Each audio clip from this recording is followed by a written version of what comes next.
So everybody who follows me knows that I went and saw Emma, and not only did I see Emma, I saw it in costume, which is hilarious. It was hilarious. When I went over to my friend's to dress, she had the soundtrack of Pride and Prejudice 1995 on, do, do, do, do, do, do, that, and it made the whole thing kind of farcical and wonderful at the same time. I loved it. But I was regretting my costume in a fairly significant way very early on. We had to go over the hills of Portland to drop down into downtown because of traffic. And I had had a Cobb salad, which you're like, that sounds nice, very light, Cobb salad, no big whoop. I don't know, Cobb salad has a hard-boiled egg and blue cheese crumbles. And I was like, also have an extremely tiny girl child stomach. Like, it's ridiculous how easily I am overset, as they say.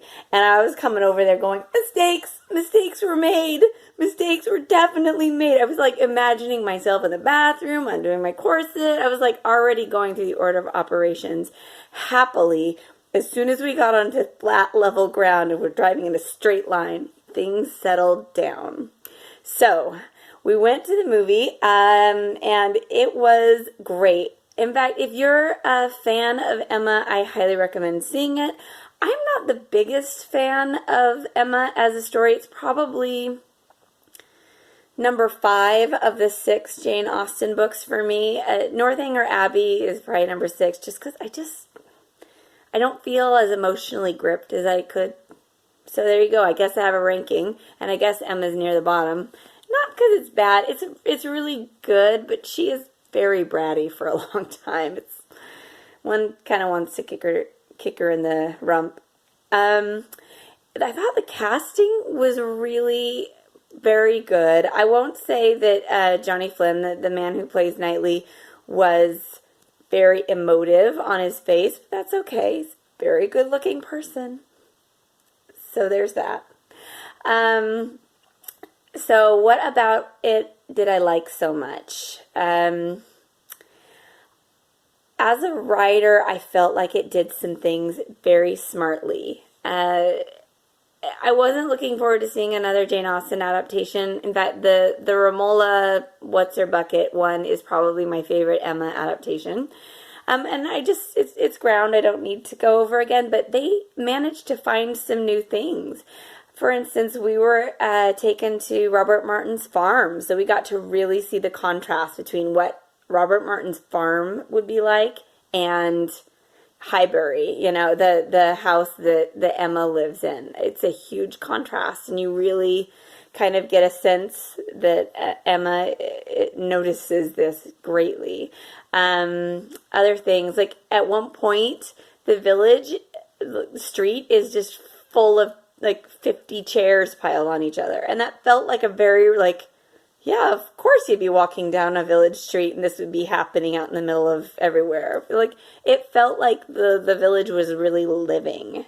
Another thing I loved was, at one point, the costumes.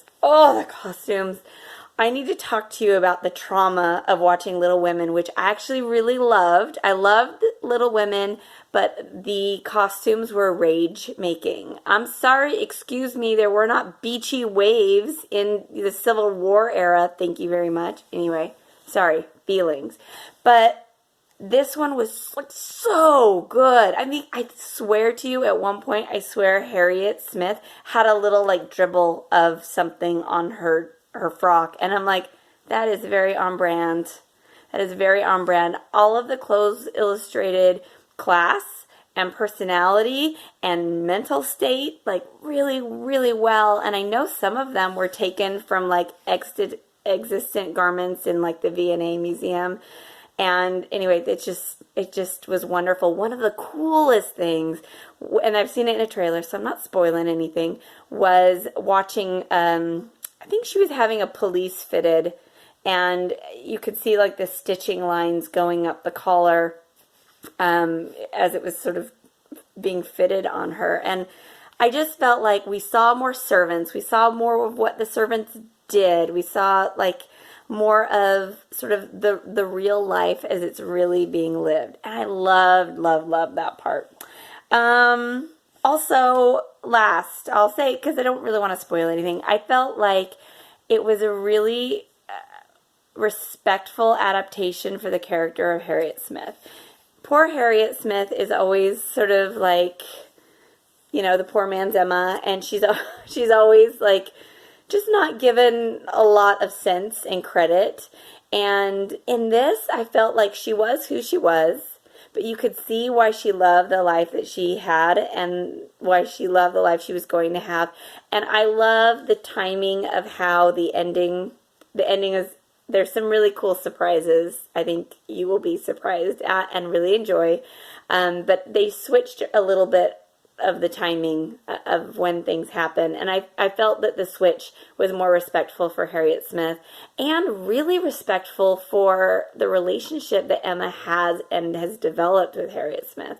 Like, you really feel at the end that it's a real friendship, not just this, you know, kind of stuck up, condescending, you know, mean girl taking a tragic case under her wing. So anyway, I loved it. You should see it. If you've seen it, leave a comment or something. I'd be really, really curious to see what you thought. The comments might be full of spoilers, though.